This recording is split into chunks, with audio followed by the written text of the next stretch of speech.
આ ક્યાં ખોવાયેલી છે? દીદી,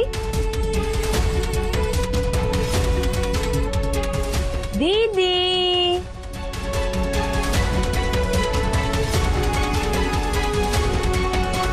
દીદી! રિંકુ, આ શું કરે છે તું? આ તો કઈ તારી રીત છે બોલાવાની? તે શું રીત હોય કઈ બોલાવાની? હા, કોઈ માણસ કોઈને પ્રેમથી બોલાવે. અચ્છા, એમાં એવું છે ને મેડમ કે મેં તમને પહેલા પ્રેમથી જ બોલાવ્યા કે દીદી, પણ તમે છે ને ક્યાંક ખોવાઈ ગયા. પછી મેં તમને બીજી વાર પણ પ્રેમથી જ બોલાવ્યા કે દીદી, પણ તમે ક્યાંક આમ દૂર સુધી ખોવાઈ ગયા. એટલે પછી મારે ત્રીજી વાર એવું કહેવું પડ્યું કે દીદી. જો ફરીથી સારું છે, તું મને એમ તો કે તું ક્યાં ખોવાઈ ગઈ? ક્યાંય નથી ખોવાઈ. આ તો હું એટલે પૂછું છું કે સપનામાં ખોવાઈ જવાનું કામ આપણી રૂપા દીદીનું છે ને, એટલે હું કોઈ જ સપનામાં નથી ખોવાઈ ગઈ, વિચારમાં હતી. એમ?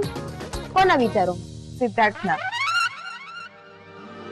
ઓહો, તારું પણ મન આવી ગયું છે સિદ્ધાર્થ પાટીદાર પર. એ શું બોલે છે તું? અને એ માણસ મને દીઠોય નથી ગમતો. તો એ વિચારો તો એના જ કરે છે ને. એવી રીતે નહીં તો કેવી રીતે? મને ચિંતા થાય છે. કોની? સિદ્ધાર્થ પાટીદારની? રૂપા દીદી. રૂપા દીદીને શું ચિંતા કરવાની? રિંકુ, દીદીએ સિદ્ધાર્થનું ખાલી નામ અને એનું ઘર જ જોયું છે. એના સ્વભાવ વિશે એ કંઈ જ જાણતી નથી. આહા, એટલે તું જાણે છે એમ ને? વળી પાછી તારી મસ્તી શરૂ થઈ ને. નથી કરવી મને વાત. જા તું અંદર. સારું સારું, મારી વાત તો સાંભળ. તે એને સમજાવવાનો પ્રયત્ન કર્યો પણ એ સમજી નહીં ને. એમ પણ આપણા પપ્પા શું કહે છે કે જે વાર્યા ના વડે એ હાર્યા વડે. રિંકુ, એ આપણી મોટી બેન છે. એ હારશે તો શું આપણને ગમશે? મને તો ગમશે. તો શું બોલે છે?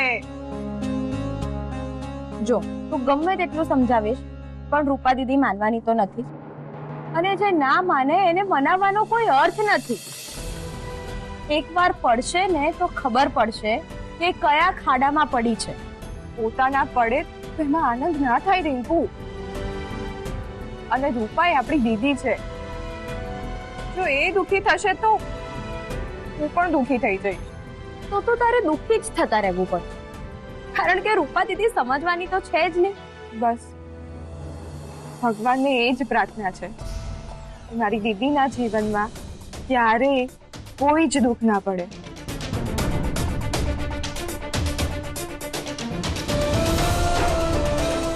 ભગવાન, મારી દીદીની વાત સાંભળી લેજો.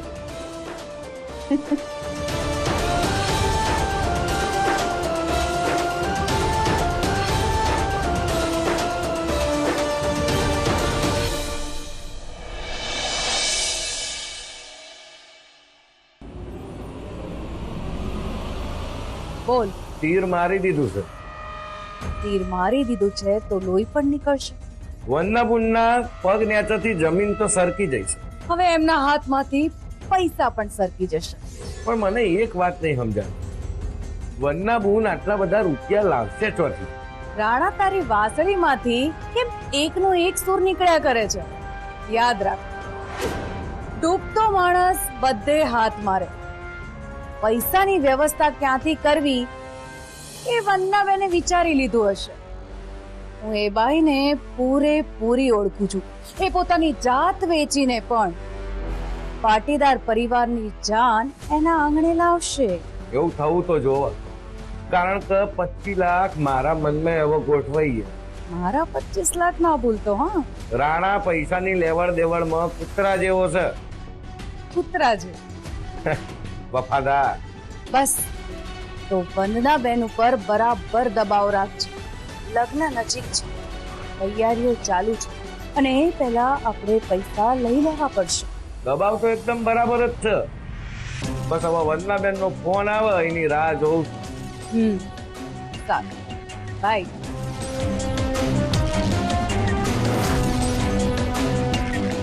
ઘરમાં ખૂટે નાણા એટલે યાદ આવે હિરેન રાણા. પૈસા તો મારા જોશે, અને એ પૂરા 50 લાખ. આ તો એક દિવસ આલું છું તમને, કાલનો દિવસ મારો. જો મારા હાથમાં પૈસા ના આયા ને તો વાતનું વતેસર કરતા હું નહીં ખરી. આ ના જોઈતું દુઃખ સામે આવીને કેમ પડ્યું હશે? આટ આટલા પહાડો સર કર્યા પછી સામે આવીને આ ખાઈ પડી. આ હિરેનિયાને કોણે કીધું હશે? નક્કી પેલી બાજુવાળીએ જ ભાંગરો વાટ્યો હશે. ના ના ના, એની એટલી હિંમત નથી. અને હિંમત તો છોડો, એને ખબર નથી કે રૂપાના લગ્ન નક્કી કરવા માટે મેં કેટલા ચક્કર ચલાવ્યા, અને આ ચક્કર ફરીને મારી સામે પાછું આવીને પડ્યું. હવે આ હિરેન રાણાના ફંદામાં ફસાયા પછી નીકળવું અઘરું છે.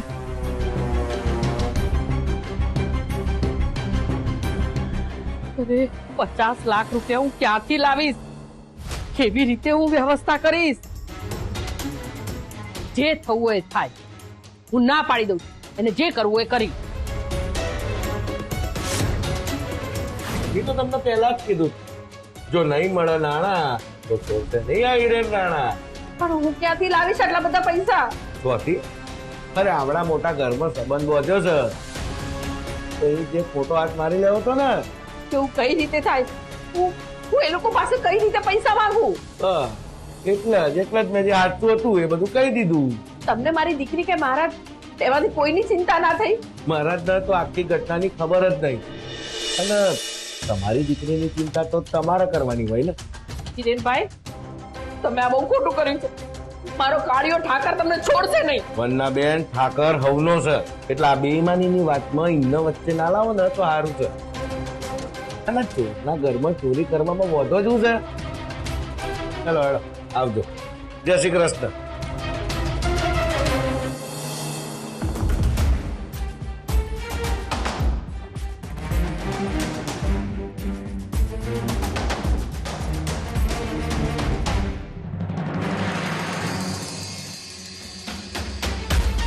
તું મારા માટે આટલું ના કરી શકી ને? કેટલું બધું કર્યું હતું આ સિદ્ધાર્થ પાટીદારને મેળવવા માટે, પણ તે આખી બાજી બગાડી નાખી. તું પ્રયત્ન તો કર્યો જ ને, પણ શું થયું? છેલ્લે તો હું જ હારી ગઈ ને. ફરીથી એ જ ગરીબી, એ જ ઝૂંપડી અને એના એ જ લોકોની વચ્ચે રહીશ ને હવે હું. પણ બેટા આડીશ નહીં મને, અને આજ પછી મને ક્યારેક દીકરી કહીને ના બોલાવતી. રૂપા,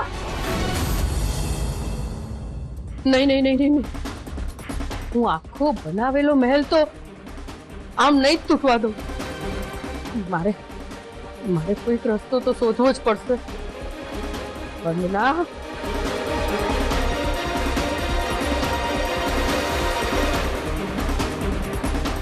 અરે પાટીદાર પરિવારમાં એન્ટ્રીથી માંડીને ગોળ ધાણા સુધી બધું જ પાર કર્યું, અને હવે તો આ છેલ્લું પાનું.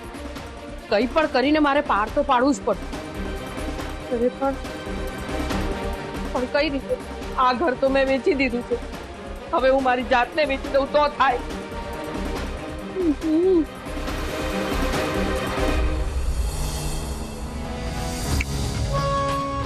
આ વિચાર મને પહેલા કેમ ના આવ્યો? એક રસ્તો તો છે વંદના.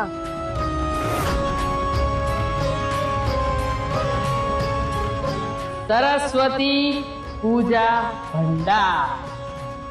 આ દુકાન તો માર્કેટની બરાબર વચ્ચો વચ્ચ છે, એટલે આના 20-25 લાખ રૂપિયા તો મળી જ જશે. અને અત્યારે હાલ આ 25 લાખ રૂપિયા હિરેનિયાના મોઢા પર મારી અને 2 દિવસ સુધી તો એનું મોઢું બંધ કરી જ શકાય છે. અને 2 દિવસમાં તો રૂપાના લગ્ન થઈ જશે. અને લગ્ન થઈ ગયા એકવાર પછી તો જે થશે ને એ જોયું.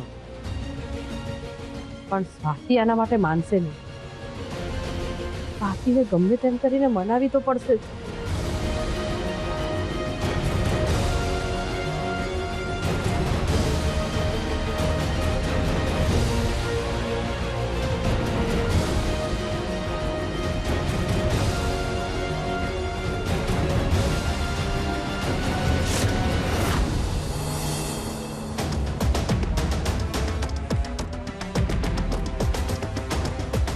રાકેશ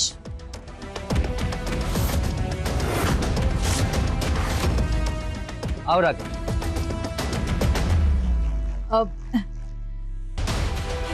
રાકેશને અત્યારે અહીંયા શું કામ બોલાવ્યો છે? એકચ્યુઅલી મારાથી ઓફિસ જવાય એમ હતું નહીં, એટલે મેં વિચાર્યું કે રાકેશને અહીંયા બોલાવીને ઓફિસનું કામ પતાવું. સિદ્ધાર્થ બેટા 2 દિવસ પછી તારા લગ્ન છે અને તું આ શું લઈને બેઠો છે? એ બધું છોડ અને જા લગ્નની તૈયારીઓ કર. કેવી તૈયારી થઈ?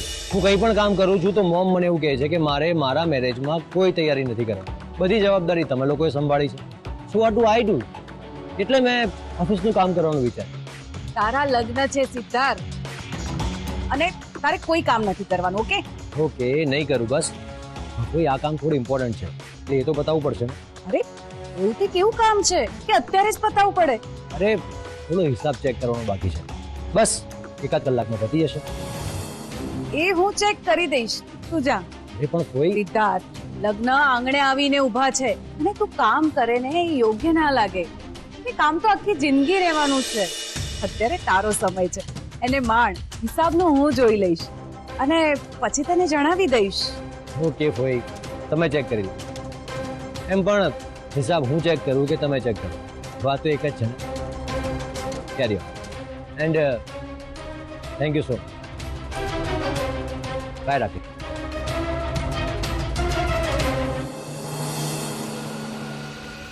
મેં તને કહ્યું હતું ને કે હું તને પૈસા પાછા આપી દઈશ. મારે હવે કોઈ રિસ્ક નથી લેવું. રિસ્ક તો તે લઈ લીધું છે આ મીનાક્ષીની સામે પડીને. અને તને ખબર છે ને કે જે મારી સામે પડે છે એ જીવનમાં એવો પડે છે કે ક્યારેય ઊભો નથી થઈ શકતો. તમે મને ધમકી આપો છો?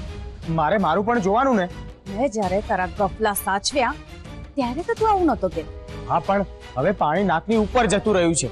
જ્યાં સુધી પાણી માથા પરથી ના જાય ને ત્યાં સુધી જીવતા નીકળવાની આશા હોય છે. તમે તો મોટા માણસો છો, તમે તો ક્યાંકથી રસ્તો શોધી લેશો, પણ હું તો ફસાઈ ગયો ને. હું ક્યાંથી? ફસાઈ તો તું ગયો જ છે રાકેશ. કે જો આ બધામાંથી તારે બહાર આવવું હોય ને તો હું કહીશ ને એમ કરવું પડશે.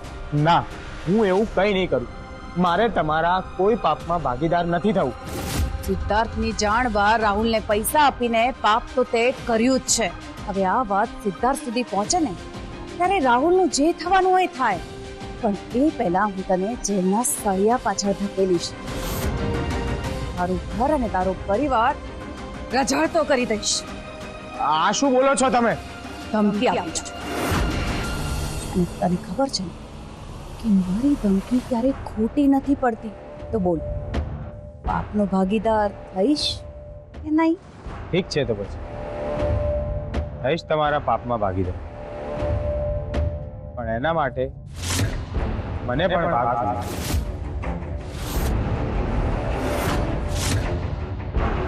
ભાગ? કેવો ભાગ? કેટલા લીધા હતા રાહુલભાઈએ? 25 લાખ. એના બદલે વધારે તો નહીં, 30 લાખ રૂપિયા હું લઈશ. એટલે તું મારી સાથે રમત રમી રહ્યો છે? ઓહો, રમત તો તમે રમો છો, હું તો એક નાનકડો ભાગ બનવા માંગુ છું. એટલે જલ્દી નિર્ણય લો. ડન. હવે તમારી પાસે માત્ર 2 દિવસ છે, એટલે જલ્દી બતાવો. શું છે કે લગ્ન પહેલા વાત પતી જાય તો મારે પણ શાંતિ ને તમારે પણ શાંતિ.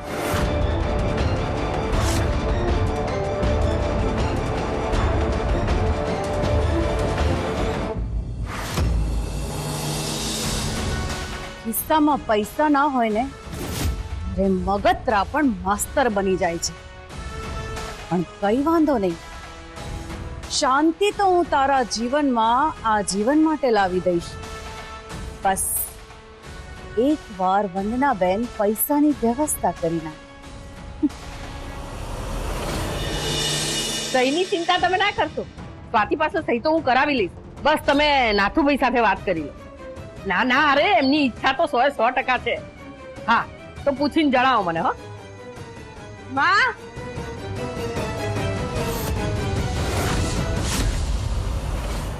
શું થયું બેટા? તું કેમ આટલી ગુસ્સામાં છે? તે નાથુ કાકા સાથે શું વાત કરી? કોણ નાથુ કાકા? કેવા નાથુ કાકા? શું વાત છે? અચ્છા, એટલે તે નાથુ કાકા સાથે મારી દુકાન વેચવા માટે કઈ જ વાત નથી કરી? હે શું તારી દુકાન વેચવાની છે? મારી સામે જૂઠું દા બોલીશ માં. હું શું કામ જૂઠું બોલું? એમ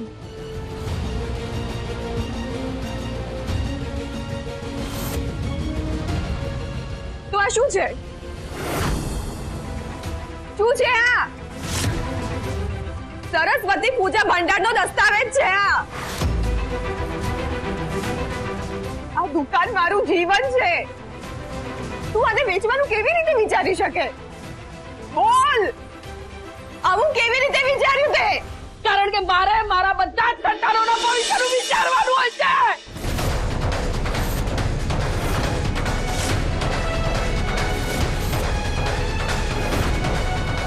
તને ખબર છે રૂપાના લગ્ન પાટીદાર પરિવારમાં થવાના છે? તો પાટીદાર પરિવારની સામે શું આપણે આમ ભિખારીની જેમ પ્રસંગ કરીશું? જો પાટીદાર પરિવારની આગતા સ્વાગતમાં કંઈક ખામી રહી ગઈ ને તો મારી રૂપાએ આખી જિંદગી સાંભળવું પડશે. તારી બેને સાંભળવું પડશે. આખી જિંદગી નાક નીચું રાખીને જીવવું પડશે. આપણી રૂપા આપણા ઘરેથી એમના ઘરે જશે તો મહારાણીની જેમ, પણ એની આખી જિંદગી એક નોકરાણી જેવી થઈ જશે. તારી બેનની આવી હાલત તું જોઈ શકીશ? હું મારી દુકાનને વેચાતી નહીં જોઈ શકું. વાહ, એ દુકાન આપણું ઘર ચલાવે છે. આપણા ઘરમાં આવતી કેટલી તકલીફોને તકમાં બદલી છે એ દુકાને. બાકી એક તક અત્યારે આપણા દરવાજે પર ઊભી છે. માં, ઘરમાં અજવાળું કરવા ઘરને સળગાવી ના દેવાય. હું કોઈ પણ સંજોગોમાં આ દુકાન નહીં જ વેચવા દઉં.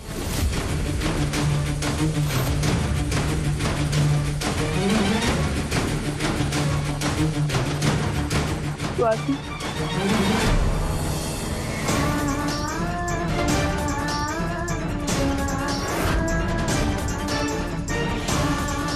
સ્વાતિ, તારી માં છે અને ખોળો પાથરીને તારી પાસે ભીખ માંગે છે. આટલી વાર મારી મદદ કરી દે સ્વાતિ.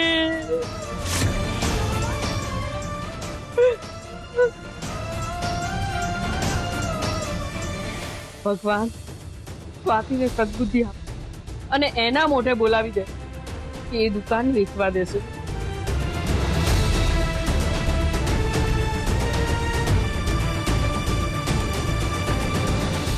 માં, તું કહે ને તો તારા માટે તો જીવ પણ આપી દઉં, પણ આ દુકાન તો નહીં જ. બેટા, લગ્ન કરવા માટે ખોટા દેખાડા કરવાની કોઈ જરૂર નથી માં. આ દુકાન તો હું નહીં જ વેચવા દઉં.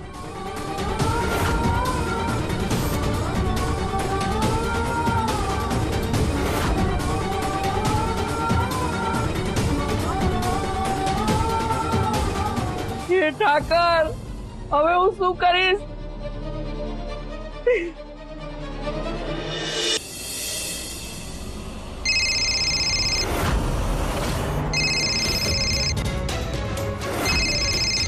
ફોન ઉપાડો વંદના બોન, 50 લાખનો સવાલ છે.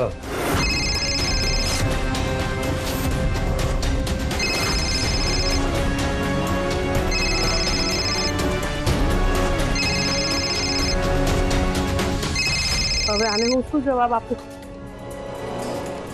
વંદના બેન, રાણાના નાણાં ના મળ્યા ને તો તમને ખબર નહીં તો હું શું કરી શકું છું. હે મારા ઠાકર, હવે તું કરે ને એ જ કરું. રાતે સવા વંદના બેનને રૂબરૂ જ મળવા જવું પડે. હા, ફોન બંધ થઈ ગયો.